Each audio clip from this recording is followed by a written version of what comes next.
Maya Awad, le Sahara donc à l'honneur dans votre exposition Hôtel Sahara au Magasins Généraux à Pantin, en région parisienne. C'est jusqu'au 2 octobre. D'abord, quelques mots, comment est conçue cette exposition ? Alors, plutôt que de parler simplement d'une exposition, c'est avant tout une saison culturelle qui s'articule entre deux temps. Tout d'abord, une exposition, comme vous l'avez dit, qui va être vernie ce soir, avec 10 jeunes artistes qui sont tous issus d'un pays traversé par le Sahara. Et puis surtout, j'insiste parce que c'est important pour nous dans notre problématique, un festival qui va avoir lieu à partir de septembre et qui mettra à l'honneur les voix sahariennes, puisqu'il est très difficile de parler du Sahara sans les Sahariens. Alors, il y a une question centrale, en tout cas, vous nous amenez à réfléchir sur une question qui produit les narrations sur le plus grand désert du monde, qui s'étend sur plus de 5000 km de l'océan Atlantique à la mer Rouge. C'est l'une des questions centrales. Oui, c'est une question de problématisation initiale. Dans l'exposition notamment, parce qu'on travaille avec des jeunes artistes qui ne sont pas issus eux-mêmes du Sahara, mais qui appartiennent aux rives du Sahara.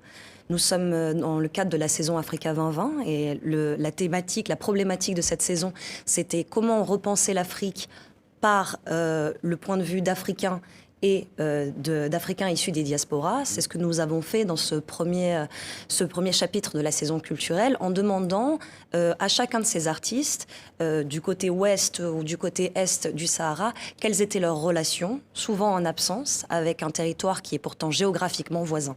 Alors on va voir sans plus attendre l'une des performeuses, Hanine Tarek. Elle est danseuse, elle est chorégraphe, et vous nous direz après ce que vous avez pensé de ce spectacle. Regardez.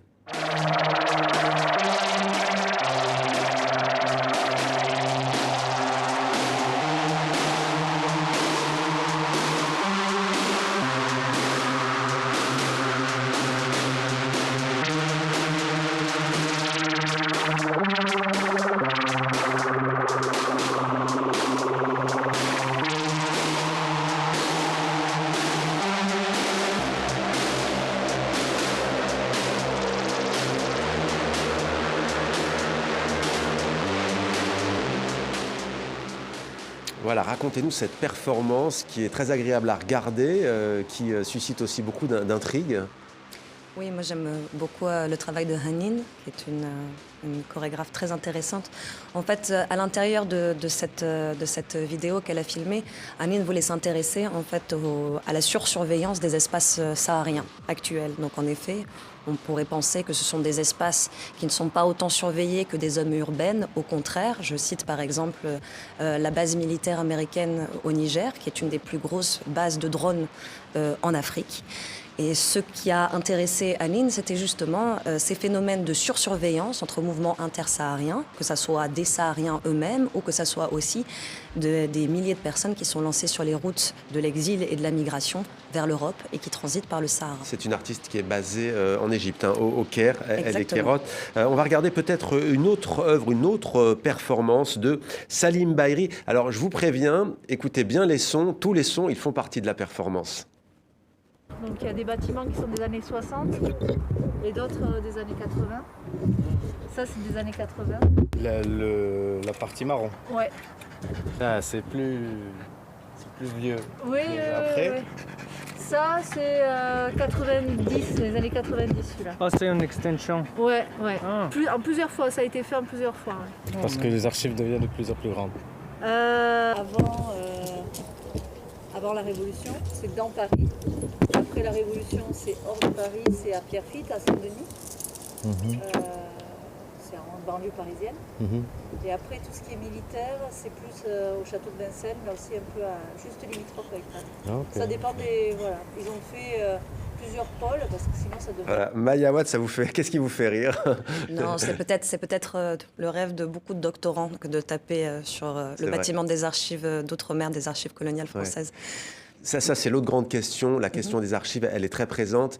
C'est où sont stockées les archives. En tout cas, c'est ce que fait Salim Bahri, décoloniser les géographies de l'Afrique monde, en fait.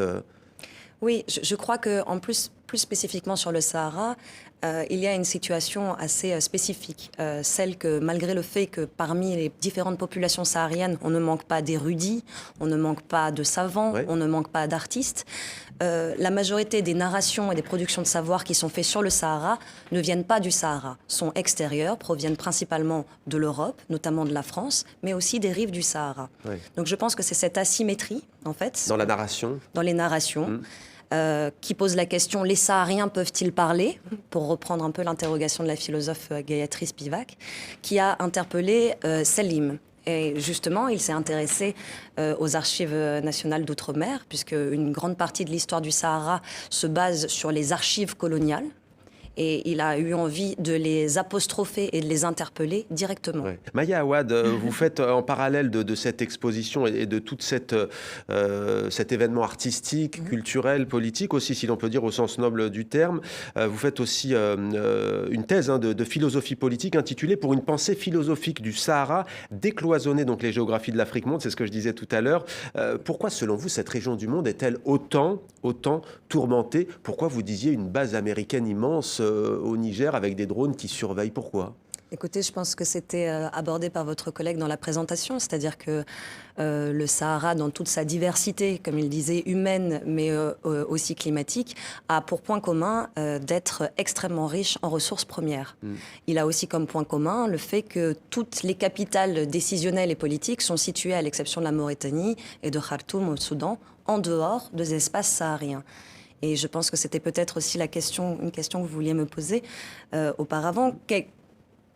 La majorité des espaces sahariens et des populations d'origine saharienne, de tradition nomade, semi-nomade également, la majorité d'entre elles sont administrées du point de vue des côtes et du point de vue des villes sédentaires. Je crois que c'est une question qui est propre au Sahara, mais qu'on retrouve aussi chez beaucoup de populations nomades à travers le monde.